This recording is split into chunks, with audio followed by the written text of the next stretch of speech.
lng equals 0, and then by name. I'm always confused about when you can and can't use column names in pandas. And then lng. All right. So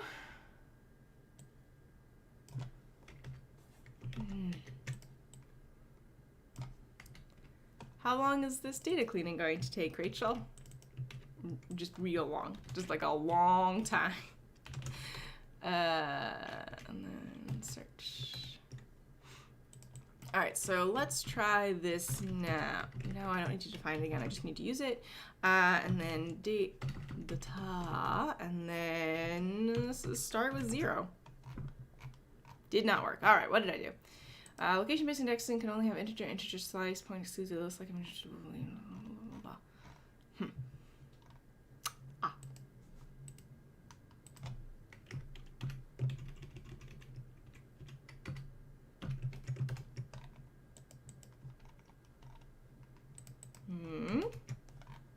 No. Okay, so what I thought it was that I didn't have the correct location. I just used 0 instead of actually using my integer. Is it because 0 isn't an integer? Would it work with 1? No, that's not it. Okay.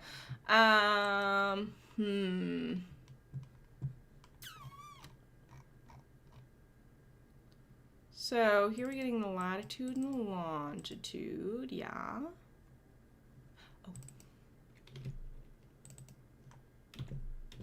Also, we're passing in a data frame, so we should make sure that that's what we use. Maybe that was it. Let's try. Sure weren't.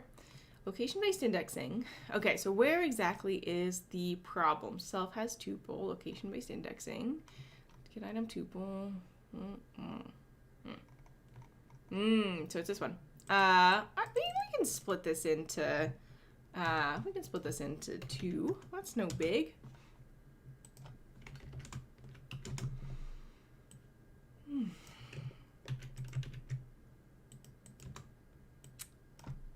Let's give this a shot now. You gonna still holler at us? You are. That's fun. Okay, so is it because I am passing in an integer?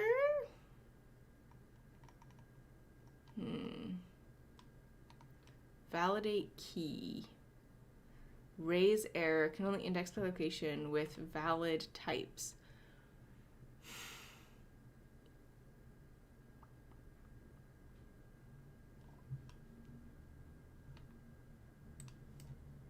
So just to check,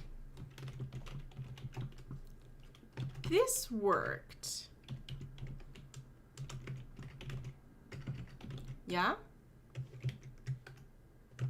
Just run the cell, thank you. That did not work. All right.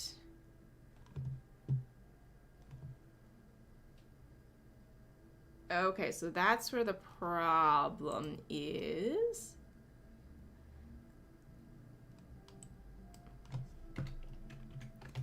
So, yeah, let's just scooch things around teeny little bit. Teeny little bit.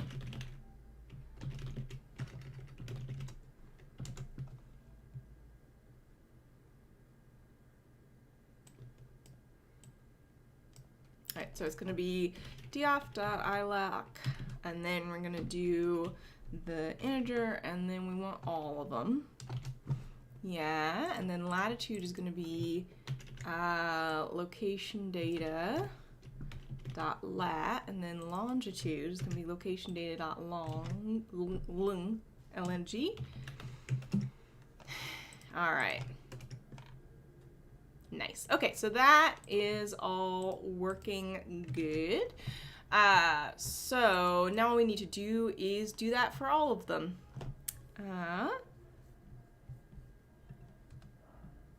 Just gonna reload real quick because it looks like I'm having a little bit of connection issues. All right, so what we need to do now is loop this over the whole dang data frame. Folks are being loud. Aggregator says, I have a learner question for you.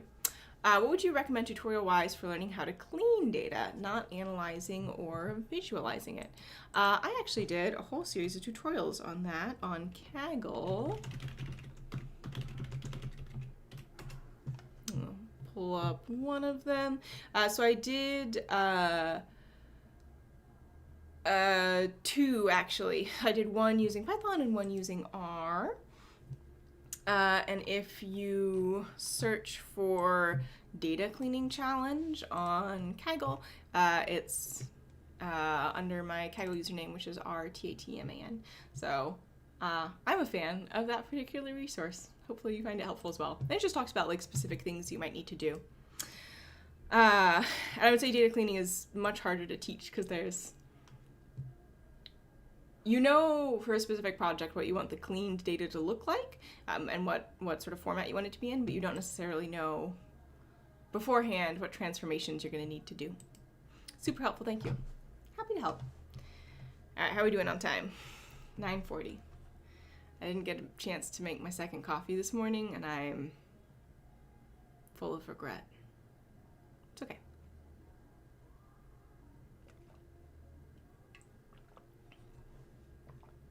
I don't know if you can hear, there's music playing outside. Someone's having a little bit of a fun Friday.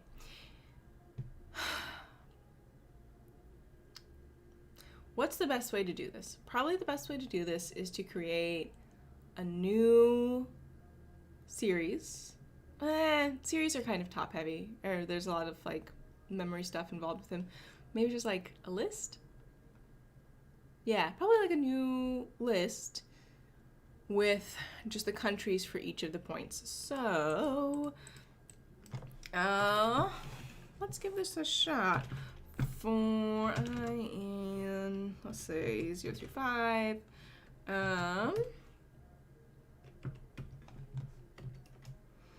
First we want to create an empty list. So, country info, and lists have brackets, I think. I don't remember if they're brackets or, yeah, brackets. Lists have brackets, so let's add a bracket. Boop, boop.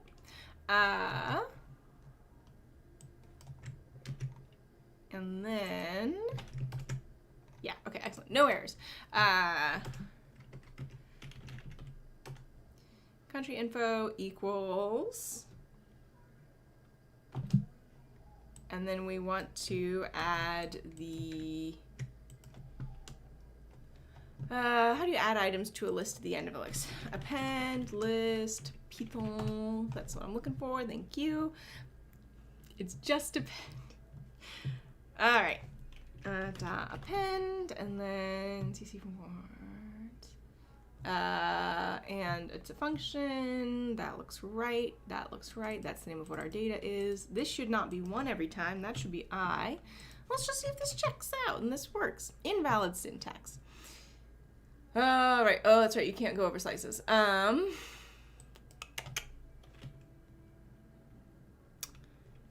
Python loop by index.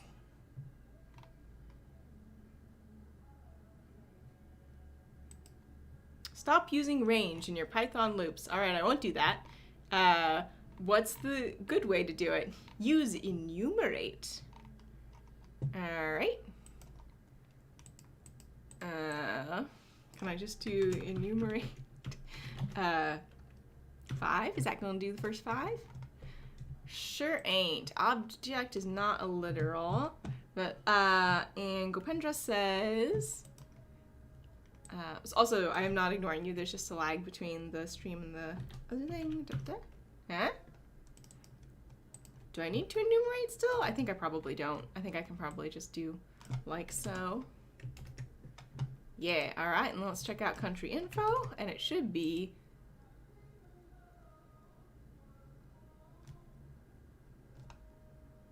I think that's just 1 and 5. What if I want 1 through 5?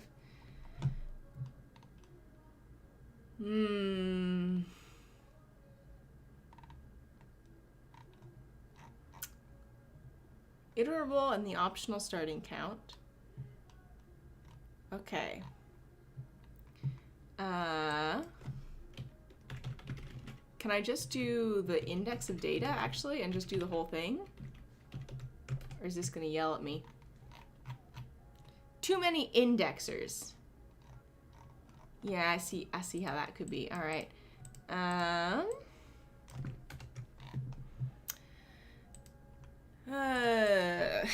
Pandas loop by data frame index. How to iterate over rows in a data frame in Python. Nope, this is just that like apply stuff again. Oh wait, no it's not. No it's not. Hold up. df.iterRows. df.iterRows. Is this gonna work? I don't think this is gonna work. I think it's gonna give me something else. Oh right. I called my data frame data instead of df. Yeah, okay, so I think that what I'm going to get here is going to be a pointer to a row, which is not what I'm looking for.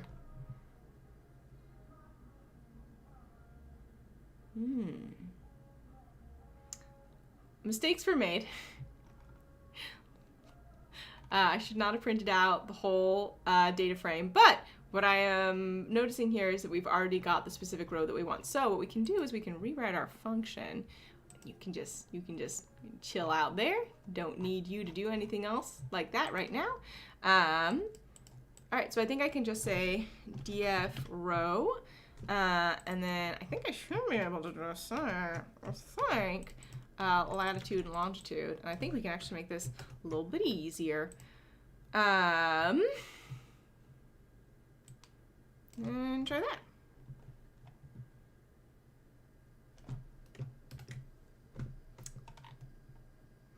Takes one positional argument, but two were given. Tuple object has no attribute lat. It's a tuple that it returns. All right, so I thought it was returning a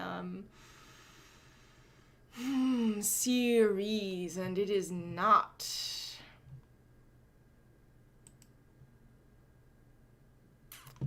All right, so what's an iterRows object? Aggregator says, is it 1-5 for I in range 5-1? All right. Where was I? I think iterRows is going to be a better way to do it. Pandas, iterRows. Pull up the docs, scroll through the just abysmal header. I don't know why they've designed the docs like this. It's frustrating to use, or at least I find it frustrating to use. Yields, index, series.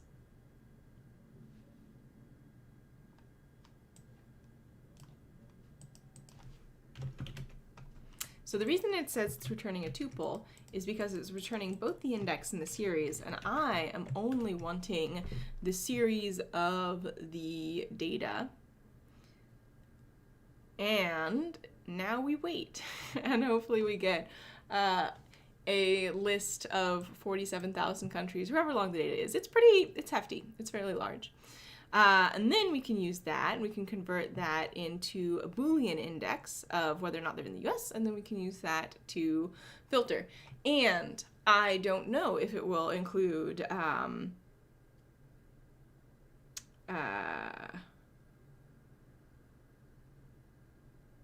you know,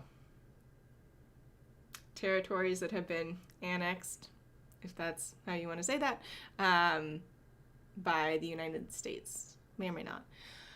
Gopincha says, may you please explain what you want to do? So what I'm trying to do is I'm trying to get the country for every one of the latitude and longitude coordinates, just so that we're only looking at information about which data points are in the United States. And I'm just gonna leave it to this geocoder to decide what counts as the United States. And we're gonna use that to remove points that are, people included as jokes or just aren't gonna have as much data around them. Because this particular project is only looking at English from the United States, which very, very limited range, but that's what we're looking at. And it's taking a little bit because it's looking up, it's doing this reverse geocoding for every single row in the data frame, and like I said, I think we have in the almost 50,000 data points, which is, for survey data for linguists, that's enormous. For data scientists, that's like medium. Not super big. All right, so what are we gonna do after this? Geez, I hope this works. It would be real rough if this didn't work.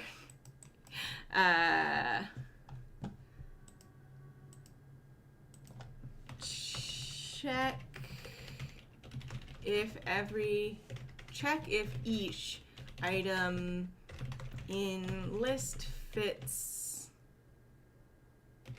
quality. Python. How to check if an item exists in a list. How to check if all elements of a list match. I don't want to know if all elements in the list match. I want to convert this into a Boolean list and then use that to filter the data frame.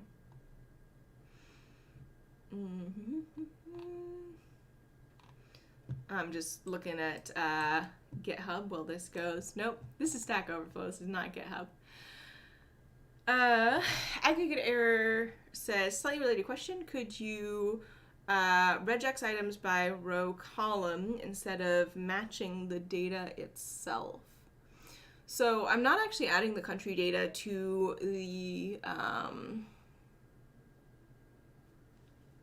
I'm not adding the country data to the data frame. I'm creating a new value. I guess I could regex. Like not equals US? Maybe. I will admit that I'm not super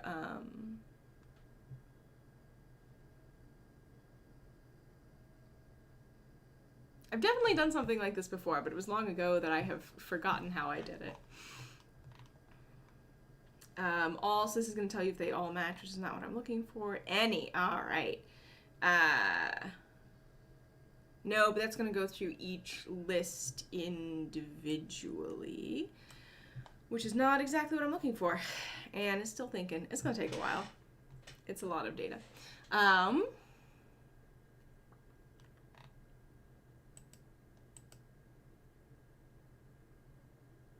Can I just do equals equals? We'll not do like item-wise. Let's see, item-wise list match. Maybe that's a good way to do it. Omid says, use list comprehension like this. Square brackets, true if some condition, else false for item in some list. I don't know why that's my prosody for that, but it is. Yeah, definitely. We can definitely try that. Again, we're going to have to wait for this to go. I will, however,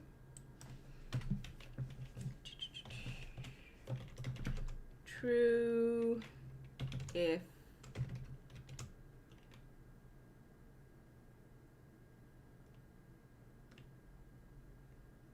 some condition. So I want it to exactly equal US, else false for item in. I know that my syntax is wrong. Country info. Can I just say item? Will that work? Because I'm referencing it before I assign it, but I think list comprehension can deal with that. We'll find out. And it's thinking. I just have a sudden worry. I'm just gonna quickly time complexity of append Python. I'm suddenly wondering if I've used a very bad method. What's the time complexity of Python's list.append? Using an arrays being used. O of 1 is the worst case. Omid says get rid of equals equals. Okay, so there's that's R code smell. I guess it's not code smell because it wouldn't actually work. So in R there's explicit difference between checking for equivalence and assignment. So I'm just checking in and seeing if I need to be worried about using append, because it's one of those things that, again, in R, which works kind of differently under the hood from Python, it is very bad time complexity. These operations rely on the amortized part of amortized worst case. Individual actions may take surprisingly long depending on the history of the container. Using amortized analysis, even if we have to occasionally perform expensive operations, we can get a lower bound of the average cost of operations when you consider them as a sequence instead of individually. So any individual operation could be very expensive, but since we know these operations are rare, we guarantee the sequence of ON operations can be done in ON time. Nishant says use TQDM. Yeah, too late for that. Because it's still running. Yeah, I'm just gonna save that as an item and then reload that, so we only have to do that once. It's amortized O1, not O1. Less elements and doubles in size since they spun out. Okay, so appending in Python is not that bad overall when you have a lot of cases. That's good.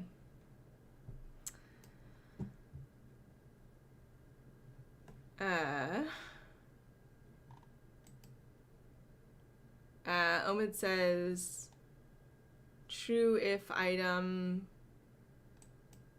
else false for item in list. So Omid, you mentioned that we should not have the double equals, but then it looks like you do in that example. Maybe we could try both once it's done, which it won't be, possibly by the end of the stream. We got about 4 more minutes. I knew this would take a while. So what we're going to do after this, we're going to get rid of all the points outside of the United States. Maybe I should have saved information on locations.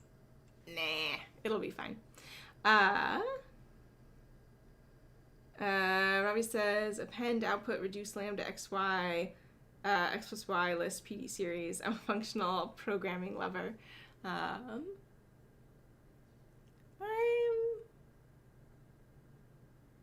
like functional programming. It's not always the best choice for everything. Well, I guess that's true of object-oriented programming too. Man, I wish I had another coffee right now. Anyway, Aggregator says, you've now appended this data to your soul. I mean, there are worse things than dialect data, for sure.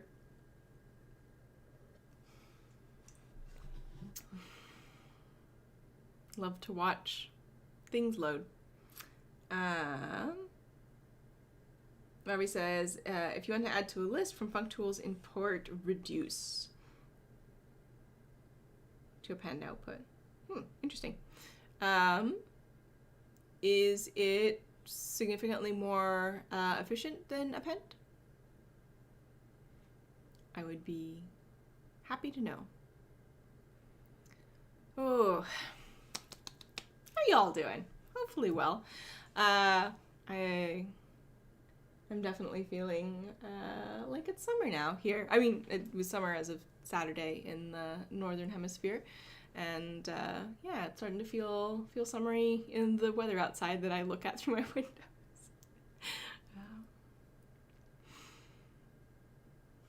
I should save this though.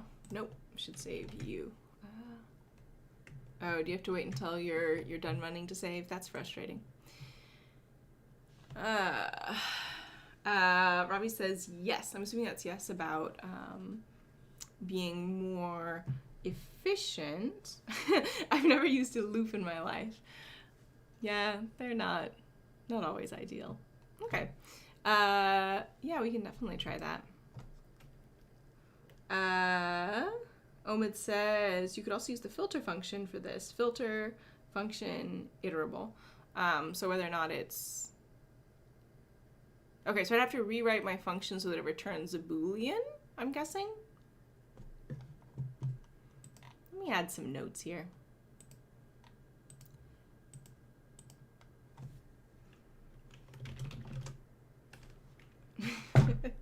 Robbie says,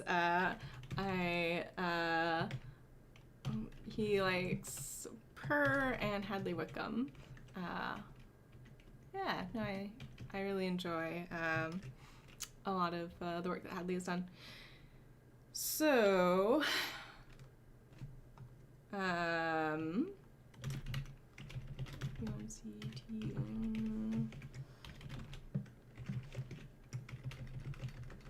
am I gonna just write this note to future Rachel? Reduce from funct tools may be faster than append. And then Omid says, yes, that's exactly right. So for filtering data frame, Hadley Wickham is great. I will say, I'm gonna put Hadley on blast. He says GIF instead of GIF. That's the biggest problem with Hadley. Every time I go to a talk with him and he says it, I'm like, oh, that's not how I would say it. It's fine. I appreciate linguistic diversity, but for filtering data frame, filter function iterable function should return Boolean true if US. I'm wondering, well, it's already been going for a while. If I had been using TQDM, as someone smartly suggested, I would know how long we have left. But I don't. So, Omid says, GIF is peanut butter. I'm inclined to agree. I prefer the hard G GIF. I'm just gonna wait for it, I guess. Robbie says, when I read your Kaggle decision tree tutorial of R. Wait for the rest of that. I thought you were from New Zealand. Oh, no. I am not from New Zealand. But New Zealand English was one of the things that I studied in my PhD program. I was looking for a dialect of English that was fairly different from American English, and also that people wouldn't have been exposed to a whole bunch. So when I was running my participants, I was trying to teach them about specific sounds in New Zealand English, and that the movie that's now a TV show, What We Do in the Shadows, came out, and it's by the Concords guys. And they're Kiwis, they're from New Zealand, and I had to screen people based on whether or not they'd seen that movie, because it would have been enough exposure to sort of ruin my perceptual learning results. So that's my fun fact. I thought you were Hadley sisters. Nah, we're not related. Nope. Well, it's still going. I think I'm gonna call it here for the day, so I can go have coffee. I'm just gonna let this run, I guess, and try and get other stuff done, and when it's done, I'll save it so that we don't have to run this again, because it's taken a minute. Significantly more than a minute. I guess I can also, if it doesn't finish before I don't know how long this is gonna take. If it doesn't finish in the next, I'm gonna say 30 minutes, I'm just gonna call it and try and rewrite it in a slightly more efficient way. Omid says, how are things in Seattle right now? They're fine. pretty warm out, pretty, I know there's been a lot of sort of fear mongering, shall we say, in the U.S. press, but it's more or less okay. There have been some people attacked by white supremacists, which is not good. But day to day, it's mostly fine. Arshad says, a quick summary of tasks till now in this project. Oh yeah, it's a good question. So far, we're actually going back and redoing stuff now. So we built our assistant. We used a form to ask a bunch of questions and fill a bunch of slots in order. We also did data validation. So as those answers come in, we match our sort of participant answers to the multiple choice that they're closest to, so people can put in anything. We connected it to Alexa. Also, by the way, if you're watching that back, it's not going to work anymore because Amazon has blacklisted ngrok for mysterious reasons, and they didn't tell anybody, and somebody on the forums figured it out, and that's a frustrating thing. So we're not going to be doing that anymore because our method doesn't work.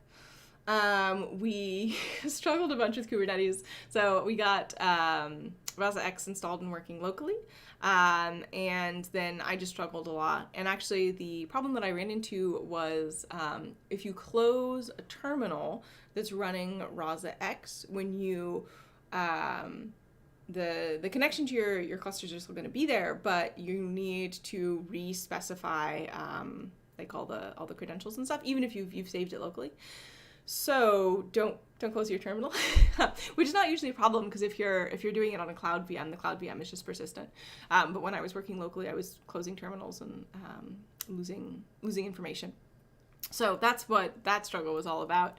And we got the whole system up and working, and then our first classifier that we built from the original data was just wrong. It just gave wrong answers every time, basically. So we went back and we had a new data set, again, courtesy of BirdBox, thank you, and we recleaned it. That's what we've done like the last month, and now we are rebuilding a new classifier, and then we'll take this classifier and replace the old classifier, and then we'll have an assistant up and good to go on. We'll use Rasa X to serve it, and people can interact with it, and we will continue to improve it over time.